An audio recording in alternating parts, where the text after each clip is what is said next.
Bu video qachon chiqadi bilmadim-u, lekin hozir ijtimoiy tarmoqlarda Dubay haqida juda ko'p vahima gaplar yuribdi.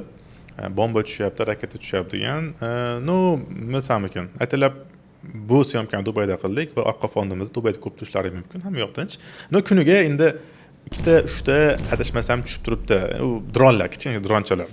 O'shaning uchun ko'rib turinglar, balkim video olib turgan paytimizda ham to'g'ri tushib qolishligi mumkin. Xo'p, rubrikamizni boshlaymiz va bitta sayt o'tib ketib, mana shu setni qilib berishdi. Lekin bitta narsa juda ham ortiqcha bu yoqda. Nima deb o'ylaysizlar? Mana nima ortiqcha bo'lishligi mumkin? Men hayron bo'ldim, qo'ymay desam, no, qo'yishimiz kerak deyishdi. Nima narsa ortiqcha bo'lishligi mumkin? Videoning o'rtalarida menimcha ipuchi berib o'tib ketaman, ozgina maqib ketaman, aytib o'tib ketaman.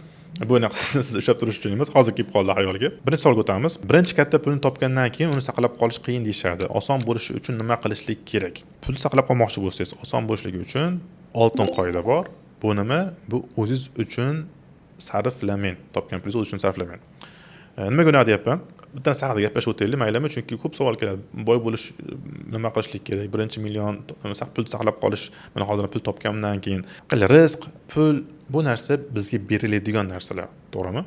Ya'ni men o'zim harakatim bilan erishdim, o'zim pul topib, rizq narsa bilasizlar. Buni hammamiz bilamiz, biroz eslatma. Bizga berilgan narsa. Oddiy misol, to'l mulkka mantasha xohlaganiga beradi, xohlaganini oladi. Sizga beradi xohlasa sizga berib keyin olib qo'yadi, xohlasa sizga berib xohlaganini qilgin deydi yoki xohlasa sizga umuman bermaydi. Shuning uchun buni birinchi bilib olishimiz kerak. Bu bizning harakatlarimiz, u bo'lar okey, lekin bizga beradigan bitta zot bor, u beradi, to'g'rimi? Bo'ldi. Shuni ko'pchilik bilganimiz uchun birinchi pulimizni topganimizcha nima qilamiz? Duolar qilamiz, katta va'dalar beramiz, zakot qilaman, ihson qilaman, masjid quraman va hokazo ko'p va'dalar berib tashlaymizda, lekin Xudo imkon bergandan keyin nima qilamiz? Uni birinchi bo'lib ihsonni faqat kimga? O'zimizga qilamiz. Mashina olamiz. Oldin Turkiyaga borib, bozori bor edi-ku, fake Gucci brendlar sotadigan o'sha yerdan olardik. Endi hozir haqiqatan olgimiz kelib qoladi. Atrlar masalan. Shunga o'xshagan. O'zimiz sarflashni boshlaymiz, keyin, bergan va'dangizni qilmadingiz-ku deb sekin nima? Olib qo'yilinadi. Pul saqlab qolishlik uchun birinchi bergan va'dalarimizni davom ettirishligimiz kerak.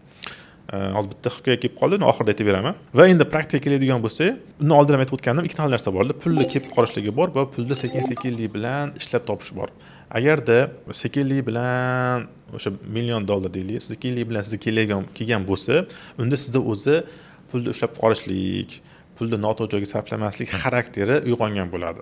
Lekin birdaniga kelib qolgan bo'lsa, masalan, bo'lishligi mumkin, bizda ham bo'lgan, oyligingiz birdaniga 2-3x oshib ketib qoladi yoki yilning oxirida katta bonus chiqadi. Biz oyligingiz oshsa ham, o'sha kishini oylik bilan bir oyga yetib turadi, keyin oylik oshgandan keyin ham o'sha bir oyga yetadi, oshib qolmaydi. Chunki u yoqda bizda hali xarakter rivojlanmagan bo'ladi. Pul keladi, riski isrof qilib sarflab yuboramiz. Shunisi bor.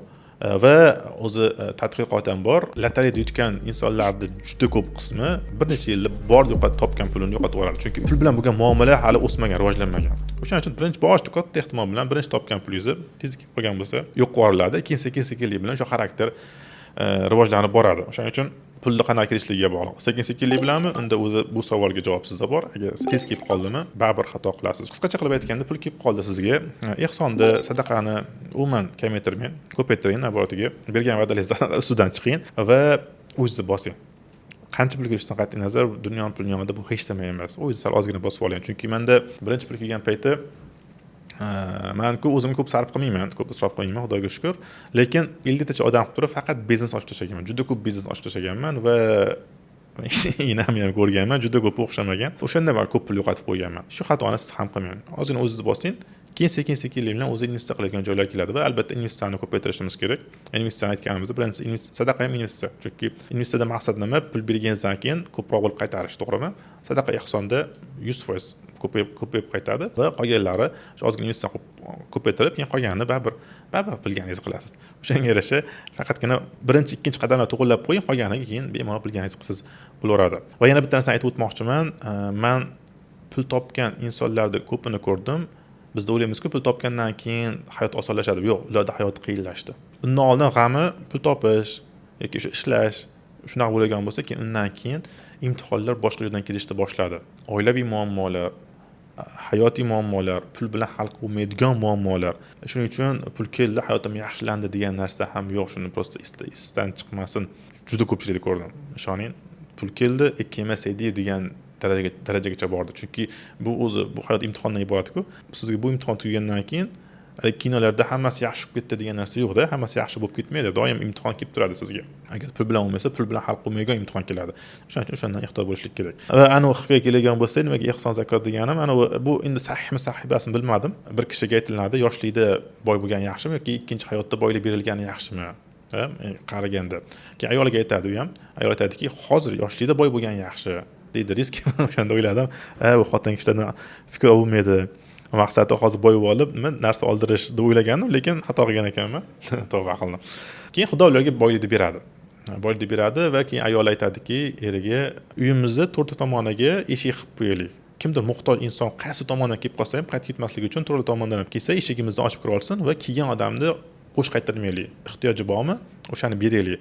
Shunda Xudo bizdan bu boyni olib qo'ymaydi deb aytadi. Endi aytganimda bu zarur masala bo'lsa kerak. Nimag'angi biz sahihmi sahihmasini bilmadim, men eshitgan narsam, lekin ta'sir qilgandi. Shunga o'xshagan narsa. Sizga ham keldimi? Birinchi etapda qo'llab qo'ying. Qolganlari sekin-sekinlik bilan bo'ladi. Ikkinchi savol. Kriptoga kirib katta zarar qilganman. Bitta coinda foyda qilgan hisobiga yana foyda qilaman deb zarar kattalashyapti. Shunaqa holatlarda psixologiyamni qanday to'g'rilasam bo'ladi? Bu savolga javob berib to'g'ri juda qiyin charchadim odam. Chunki necha yillar davomida shunga o'xshagan savollar juda ko'pchilik mana shu narsani qilishadi. O'zi umuman insoniy aktivlarni har bittasida bo'ladigan narsa. Bu kripto bo'lsin, xoh aksiya bo'ladigan bo'lsin, xoh biznes bo'ladigan bo'lsin, xoh uy joy bo'ladigan bo'lsin. Boshida biznesmi investitsiya qilinadi, o'shandan foyda kelgandan keyin bo'ldi, mana shu narsa doim bo'ladi, davom etadi deb turib, shu narsani qilinaveradi. Yo'q, bitta narsadan foyda qildingizmi? Balkim unda foyda qiladigan joy tugagandir. Narsa ichasi tugaydi-ku. Tugagandan keyin yana demaysizku, to'g'rimi? Xuddi shunga o'xshagan narsa tugagandir balkim. Yoki biznesda mana ko'p bo'lgan, o'zimizda bo'lgan narsa, magazin ochganmiz, savdo zo'r yurgan, voy xuddi shuni konsepsiyani bu tomonga ochib qo'ysa ham zo'r bo'lar ekan deb ochganimiz yo'q, lekin Excelda zo'r ketardi. Qanaqa bo'lyapti hozir 1 million savdo bo'lyapti. Xuddi shuni 2x qilgan bo'lsak, savdomiz 2 million ketadi. Bunday narsalar yo'q. Bilasizlar, har bitta narsa niyat juda ham muhim. Men ko'p aytaman bu narsani, hattoki eng mashhur hadislardan bittasi ham innamal amal binniyat, ya'ni amallar niyatga bog'liq. Buni hamma narsaga solsa bo'ladi, hattoki investitsiyaga ham. Investitsiya qilib turishingizdan maqsad nima? Boyib ketish, bu niyat emas. Uy olishingizdan maqsad nima? O'zingiz yashashlik uchunmi? Arendaga berish uchunmi? Yoki sotib olishlik uchunmi? Agar arendaga berishlik uchun bo'lsa, uy tayyor bo'lib turganda ochsangiz ham bo'ladi, chunki risk arendaga berib yuborasiz, pul kelib turadi. Da foydasi kamroq bo'lishi mumkin, lekin pul kelib turadi. Lekin uyda tayyor bo'lishi bilan sotish bo'lgan bo'lsa, unda uyda yoki remont bo'lishidan oldin olishingiz kerak, to'g'rimi? Yoki endi developerlar uy quramiz deb planni berganda, shu birinchi pre-launch deyiladi, o'shanda kirib olishingiz kerak bo'ladi va 2 yil uni kutasiz. 2-3 yil tayyor bo'lishini kutasiz, tayyor bo'lganda keyin uni sotasiz qimmatroqqa. Ya'ni niyatga qarab o'zgaradi. Bunda ham o'tish shunaqangi. Kripto yoki aksiyaga investitsiya qilishdan maqsad nima? Uzoqroq muddatmi? Qisqa muddatmi? Qisqa muddat o'ylagan bo'lsa, zarar ozgina bo'ldimi, chiqib ketishlik kerak bo'ladi. Yana bitta narsani bilib qo'yinglar. Eng qiyin qaror zararni qabul qilish. Lekin eng qimmat qaror bozorda qolib ketish. Men mana shu xatoni qildim. Bizni bitta portfelimiz bor edi. U portfelda -10% da chiqmadik. Chunki portfellarning bittasi-ku tegmagin dedik. Hozir -66%. Prosta chiqib ketmaganimizga, prosta o'sha zararni qabul qilmaganimizga va e'tibor bermaganimizga. Endi u nimani olib keladi sizga? Birinchidan plyus band topib qolishlikda, ikkinchidan katta imkoniyatlardan o'tkazib yuborishga. Chunki bor plyus bozorda bo'ladi, zo'r imkoniyat chiqadi investitsiya qilishlikka, lekin siz plyus bozorda nima bo'ladi? Bo'shata olmaysiz. Prosta hayotiy gaplar. Shoning boshimdan o'tgan, o'shaning uchun men siqilib aytyapman. Bozor sizni kontrol qiladi. Men sizning kayfiyatingiz prosta bozorga qarab qoladi. O'shaning uchun birinchi niyat to'g'rilab olishlik. Niyat to'g'rilab olish deganda nima xohlayapsiz bu investitsiyadan? Shuni to'g'rilab oling. Ikkinchisi o'shanga qarab amal qiling. Uchinchisi kayfiyatingiz buzyapti, hayotingiz ta'sir qilyaptimi? Prosta soting, keting. Bo'ldi, uni qolish oson. Chunki bozor 66% tushdi. Yana ozgina tushgandan keyin boshqatdan olgan bo'lsangiz, normal ko'tarib beradi. O'shaning uchun prosta bozorda yurgandan foydasi yo'q. Endi portfelingiz ozgina kichikroq bo'lgan bo'lsa, unda boshqa narsa. Kichikroq bo'lsa va siz uzoq muddatni ko'zlagan bo'lsa, unda o'zi umuman boshqa narsa. O'shaning uchun aniqlab olish kerak. Niyat va niyatga qarab o'sha amal qilishlik. Shu. Va aytganimdek, zararni qabul qilish qiyin bo'lishligi mumkin, lekin uni qabul qilmaslik eng qimmatga tushishligi mumkin. Yana bitta narsa bor. Hattoki eng kuchli treyderlardan bittasi Jesse nimadir amadi. Men shu otlarni eslab qolishim qiyin. U ham millionlab topgan tradingdan, lekin millionlab yo'qotgan. Va uni mashhur gapi bor. Men yomon investitsiya qilmadim. Men prosta o'zim yuta olmadim. Ya'ni sabr qila olmadim. Shoshib qoldim. Xuddi shunaqangi. Bilasiz, hamma joyda eng katta dushmanimiz kim? Bizi o'zimiz, to'g'rimi? Xuddi shunaqangi. Bunda ham xuddi shunaqangi. O'zingiz kerak bo'ladi. Shundagina bir narsa ikki bo'lishligi mumkin. Masalan, bu bozorda, o'zim investitsiya bozorida yo'qib ketasiz. Shoshqaloqlik. Bunda haqiqiy qisqan boy bo'ladi degan narsa juda ham to'g'ri. Uchinchi savolga o'tamiz bo'lmasam, boshqalar bilan solishtirish qanday to'xtatsa bo'ladi? Solish o'zi odam charchatadi. Hattoki UFC'chilar ham masalan 5 raund solishadi, keyin shu bilan to'xtaydi-ku. Sizniki bir umr. Eng yomoni masalan hozirgi holat, endi siz ham to'g'ri tushunsa bo'ladi. Chunki hozirgi holatda bilan Instagramda ochasiz, hamma nima boy, hamma oila baxtli. Masalan ayollar ham ochishadi, hammani ergul bergan, 8-martaga u bergan, turmushga chiqish taklifini u qatlarda qilmagan, hamma xursand, hamma boy. LinkedInda ochasiz, hamma mutaxassis. Chunki men ham ishdan haydab olgan insonlar bitta ko'raman LinkedInni, voy shunaqangi zo'r mutaxassis ishdan ketib qoldimi? Men nima qildim? Ko'zim ko'r bo'ladi shunaqa odamni qadriga yetmasam deb qolaman-da. Yana YouTube'da ochasiz, mana menga o'xshagan hamma aqlli. Shu joyda like bilan obuna bo'lib qo'ying, like bosib obuna bo'lib qo'ying. Hamma aqlli. O'ylab qolasiz, voy, men shunaqangi to'p bo'lib qoldimmi deb o'ylab qolasiz. Shuning uchun bilmadim, solishtirishni qanday yo'q qilish bo'ladi, bilmadim. Prosta bilishimiz kerak. Hatto Qur'onda ham, hadisda ham kelgan, ya'ni Xudo hammani har xil yaratgan. Lekin hamma inson o'ziga yarasha imtihoni bor. Siz orzu qilgan insonni ham o'ziga yarasha imtihoni bor. Lekin hozir bitta pozitiv topdim, men o'zimda bo'lgani, solishtirishni o'rniga, ya'ni o'rnak olish va poyga o'ynash, musobaqa qilish. Menimcha qo'ysa to'g'ri bo'lsa kerak, chunki hatto sahobalar ham poyga qilishgan-ku, yaxshilik qilish bo'yicha, to'g'rimi? Bilasizlar. Mana oddiy misol hozirgi hayotdan olgan bo'lsa, Mamdani bor, bilasizlar, Nyu-Yorkda hokimi bo'ldi. U ham men yoshimda, 34 yosh. U ham menga o'xshab turib, bir davlatdan ikkinchi davlatga yoshligida ko'chib borgan.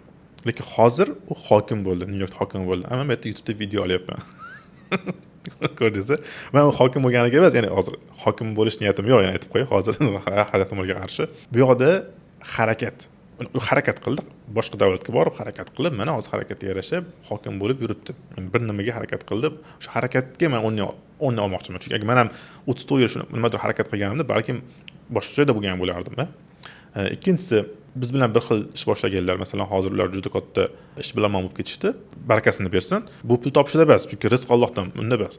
Lekin ular harakat qilib, masalan, Rossiyadagi eng katta insonlarga, Dubaydagi eng katta shayxlar bilan do'stlik, networking oldi berdi. Harakat qilib chiqilyapti. Masalan, biz bu inson bilan gaplashib bo'lmaydi, ko'rishib bo'lmaydi degan insonlarimizga sekin-sekin gaplashib, ular bilan do'st bo'lib, chunki harakat orqasidan. Mana shu harakatda o'yin olsa bo'ladi. Poygada masalan, oldingi ishimda biz bilan birga ishlab olgan bitta bola bor edi, do'stimiz bor edi, sohamiz bir xil, boshqa firmada ishlardi va bir-birimiz bilan doim musobaqa qilardik. Masalan, men Rossiyaga borganimda u ham borgan bilib qolib, o'sha filial ochilgan yoki men uni Yevropaga festivalga ketib turganini bilib qolganman-da, imенно qaysi festivalga oqtarib topib, men ham borganman. U yerda rostdan katta klientlar bilan gaplashganmiz. Yoki magazinimiz bo'lganda, u ham yonimizda magazin ochgan. Shunaqangi qilib musobaqa o'ynardik. Bu masalan odamni o'stiradi. Musobaqa o'ynash, o'rnak olish, odam o'stiradi, lekin o'z solishtirishingiz o'z-o'zi qiynab qo'yasiz-da, chunki doim zo'rdan zo'ri bor va har bitta inson aytganimda o'ziga yarasha o'zini muammosi bor. O'shanga o'zini solishtirishni yo'qotib, undan ko'ra o'rnak olish bilan gaplashing va eng muhimi, ko'p eshitgansiz, o'zini bilan o'zini solishtirish kerak. Kechagidan ko'ra yaxshiroq. Bu gapga men doim falsafaviy gap derdim, lekin yaqinda xuddi shu narsani qilib ko'rdim. Uzoqqa bormadi-yu. Endi davom etyapti, lekin oldinaqangi biz, birinchi boshlaganidaqangi biz. Ya'ni kechagidan ko'ra yaxshiroq, ko'proq bir nima qilish, yaxshi ishlarni ko'proq qilish, yomon ishlarimiz iloji boricha sekin kamaytirish. Rostdan o'shanda mazza bo'lar ekan. Ya'ni kunlar qanaqangi tez o'tganligini, qanday qilib ko'proq produktiv ishlar qilganimni bilmay qoldim. O'shani yo'lga qo'yib ko'ring, o'shanisi menimcha yaxshiroq bo'lsa kerak. Xulosa o'zingizda. 4-savol, ish va shaxsiy hayot balansini qanday topsa bo'ladi yoki baribir bir tomon qurbon bo'ladimi? Xo'p, menimcha men bu savolga javob bergan to'g'ri inson emasman. Sababi hozirgi javobim, ya'ni 34 yoshdagi javobim boshqa va balkim 45 yoshdagi javobim boshqa bo'lib qolishligi mumkin. Va men mana shuni bilamanki, hozir ko'p ko'ramiz-ku, YouTube'larda yosh katta juda biznesmenlar har bitta narsaga vaqt ajratishing kerak, keyin afsuslanib qolasan deb. Lekin siz ish boshladingiz. Maqsadlaringiz katta yoki bir ishdan ikkinchi ishga o'tdingiz. Ilojisi yo'q. Men o'zimdan kelib chiqqan ilojisi yo'q. Har bitta narsani balansini olib borgani. Maksimum harakat qilasiz, lekin baribir biznesmenning hayotida yoki tadbirkorning hayotida yoki startapchilar hayotida kimdir xafa bo'ladi. Mana hozir ishonmayman, startapchi kelib turib, men hamma narsaga life balance to'g'irlab qo'yaman men. Hammaga to'g'ri vaqt beraman. Siz startap katta ehtimol bilan o'lib ketish ehtimoli bor. Chunki nimagadir fokus qilib, nimagadir o'zingizni bermasangiz, u ham sizga hech nima bermaydi. Juda oddiy matematika. Shu sababdan doim kimdir sizdan xafa bo'ladi. Boshqaroq javob bergan bo'lardim. Bu yoqda menimcha odam o'zi bu dunyoga nimaga keldi va nima muhim narsalar nimaligini bilib olgandan keyin именно o'shalarda tartibida vaqt ajratib chiqsa, men to'g'ri bo'ladi deb o'ylayman. O'shaning uchun har kuni hamma narsaga fokus qilish, hamma narsaga vaqt ajratish qiyin, lekin joylari bo'ladi. Masalan, sportsmenlarda ko'p narsa olsa bo'ladi. Mesela urushchilar borki, UFC'chi, boksyorlar. Boksga yaqinlashganda bilasiz, vazn tashlashlik kerak. O'shanda faqatgina vazn tashlashlik bilan fokus o'shanga qaratadi. Hattoki oilasiga ham vaqt ajratmaydi, o'shanga fokus ajratib, o'sha ish tugagandan keyin o'sha yo'qotilgan vaqtlarini как будто to'laganday bo'lib, qarzini to'laganday bo'lib, oilasi bilan ko'proq vaqt kechiradi. Xuddi shunaqangi ko'raman. Qilsa bo'ladi, qaysi ma'noda 5-6 kun ishlab turib, yakshanba kuni ko'proq vaqt ajratish oilaga yoki qarindoshlarga, ota-onaga. Shunaqangi qilib ko'raman men. Ya'ni bittasiga fokus qilyapsizmi, hammaga aytib qo'yib fokus qilib bo'lib, keyin chiqqanda 1 yil, 2 yil, 3% kirib ketmaysiz-ku ishga. Chiqqanda keyin o'sha yo'qotilgan vaqtlarni berib qo'yishlik va yana muhim vaqtlar bo'ladi. Baribir farzandlar, bu hozir ko'proq farzand haqida gap ketadi. Farzand ota-onaga ham masalan muhim vaqtlar bo'ladi. Farzandni olagan bo'lsa ham, farzandi masalan baribir birinchi maktabga chiqishligi yoki birinchi musobaqa yo'lida bir nima yutganda o'sha yerda bo'lishligingiz sizni esda qolib ketadi-ku. Ota-onalar majlisini qaysiga hech o'zim qatnashib qo'yishlik. Men o'zim juda kam boraman, astag'firulloh, deyarli kam borar ekanman-da. Borib qo'yishim kerak. Shunga o'xshagan muhim narsalar bor deb o'ylayman. Shularda agar shularga e'tibor beradigan bo'lsangiz, qolgani sekin-sekin joyiga tushib ketaveradi. Siz yangi ish boshlasangiz va bir nimani ikkinchi levelga olib chiqmoqchi bo'lsangiz, tadbirkor sifatida aytaman, olib chiqmoqchi bo'lsangiz, sizga balans kerak va sizga fokus qilishingiz kerak muhim. O'sha paytda fokus qilib sal chiqqandan keyin sekin to'g'rilab bo'ladi. Hozir chiqib olib YouTube'ga chiqib gapirib turganlar ham, men 100% ishonaman. Yoshligida ular ham aniq balans qilmagan. Endi hozir chiqib olib aytilyapti, balans qilib afsuslanyapmiz deb aytilyapti, lekin men o'zim ham tadbirkor bo'lib ko'rdim, qiyin ekan, qiyin. Hattoki bitta siyosatchini gapini eshitib qolgandim. Undan so'rayapti, ya'ni oilangiz bilan qanchalik vaqt kechirasiz? Plyajlarga borib turasizmi? Bozorlarga oldi-sotdi qilgani borasizmi? Desa, yo'q deyapti. Oila xafa bo'lmaydi, xafa bo'ladi deyapti, lekin men ishim shu, necha yillardan beri shu ishni qilib kelyapman. Ishim shu.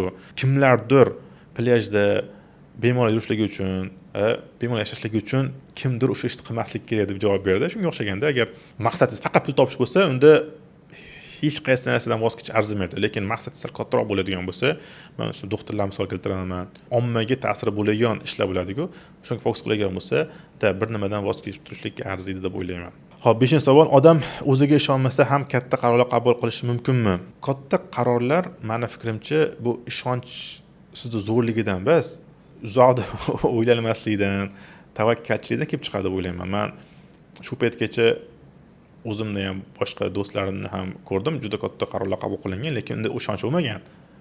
Hozir qo'pol aytgan, nima qilyapsan desa, bilmadim, o'zim ham degan javob ko'p olamiz. Bitta ishni boshlaysiz, ishonch unchalik bo'lmaydi. Tavakkal o'xshadi. Boshlaysiz, keyin yarim yil tajriba orttirib, keyin ishonch keladi. Ungacha faqat boshlab olish bo'ladi. Agar faqat hamma ishonch bilan boshlaganda, unda boshqa bo'lardi yoki juda ko'pchilik ish boshlamagan bo'lardi. Chunki ishoning, men o'zim tanigan juda ko'p insonlarni deyarli hammasi ishonmasdan, o'xshaydi deydi, lekin ichida gaplashib, rostdan ishonasanmi, shundasi bilmadim deydi. Men o'zimda ham birinchi Mayamiga borib filial ochganimizda ham o'tib shunaqa bo'lgan. Bitta akamiz bolalar gaplashib turib, Mayamiga firma ochaman deb hazillashib aytib qo'yganimizda, keyin o'zi gap chiqib ketib qoldi. Keyin tavakkal ketaganman. Unda tilni ham yaxshi bilmayman. Birinchi marta tashqariga chiqib filial ochishimiz, men bitta o'zim ketganman, u yoqda bitta hind odam topib, shuni til ham bilmayman, borib ofis oqtarib, topib, mana Xudoga shukr, oyiga $1 million oborot qiladigan firma qilingan. Keyin ishonch kelgan, keyin undan keyin patrab turki hamma joyga filial ochib tashlangan. Bundan ham shunaqangi tavakkal qilib, prosta og'izdan chiqib ketib qolgan borilgan, ochilgan, tajriba olingan, qilgan xatolarim bo'lgan, o'rganganman. Undan keyin qolgan joylarga keyin ishonch bilan bemalol borganman. Qisqa qilib aytganda, ishonch qachon keladi? Aytganimdek, ko'pchilikda tajribadan keyin keladi. Ba'zilar bor, yoshligidan ko'rganman, ya'ni hammasidan yorib yuboraman, zo'rman degan bolalar xarakterdan bor. Lekin men unaqangi bo'lmaganman. Men ko'pi o'sha tajriba orqali sekin-sekin bo'lganligi uchun men tajriba orqali keladi ishonch. Ko'pchilikda shunaqa ishonch, tajriba orqali keladi bu ishonch. Ishonch bo'lish shart emas qarorlar qabul qilishlik uchun. Oxirgi savol, o'zini boshqalarga isbotlashtira olmasdan qachon yo'qoladi? Xo'p, bilmadim, to'g'risi bilmadim. Kimga nima isbotlaysiz? Ayting, kimga nima isbotlamoqchisiz? Isbotlamoqchi bo'lgan insoningiz ko'pincha ikkisi tashlab ketgan yoki xorlagan, o'zi bir betayin odam bo'ladi-da. Ota-onaga o'zingiz isbotlash shart bo'lsa, ota-ona baribir sizni ko'rib turishibdi, siz doim poddержка qilishadi, isbotlamasangiz ham sizni yaxshi ko'rishadi. Ularga yaxshilik qilishlik kerak, isbotlash kerak emas. Tashlab ketgan qizingizgami bilmadim, kimga isbotlamoqchisiz? Menda hech qachon bo'lmaganligi uchun bilmadim to'g'risi. Hayotda vazifalarimiz ko'p. Ya'ni tim bor erkak kishi bo'lgandan keyin vazifalarimiz ko'p, ayol kishi bo'lmasa vazifalar juda ko'p. Ulardan tashqari yana siz o'zingizni kimgadir ham isbotlashingiz bilmadim. O'zi xayolga hech nima kelmayapti. Bu savolga javob bermas ekanman. Shu yoqda menimcha birinchi bu videoni tugatamiz. Aytganimdek, bitta narsa ortiqcha edi. Shu nima deb o'ylaysizlar? Nega qo'yildi? Kommentda yozib qo'ysalaring, birinchi topgan odamga balki bir narsa qilarmiz, ko'risharmiz, gaplasharmiz yoki choy poy icharmiz. Va ikkinchi videoda o'sha narsa ortiqcha narsani olib qo'yaman men va o'rtasida ne tema bo'lsa ham tiqib ketdim, nimaga ishora qilishligimni. O'shani ko'rgan bo'lsangiz aytasizlar. Shu va kommentlar yozib turinglar, chunki men to'g'risini aytaman, bu videoni birinchidan o'zim uchun ham qilyapman, chunki ko'p narsalar esimdan chiqib qolyapti ekan meni. Bu savollardan sal shu oldingi bo'lgan ishlar eslanyapti.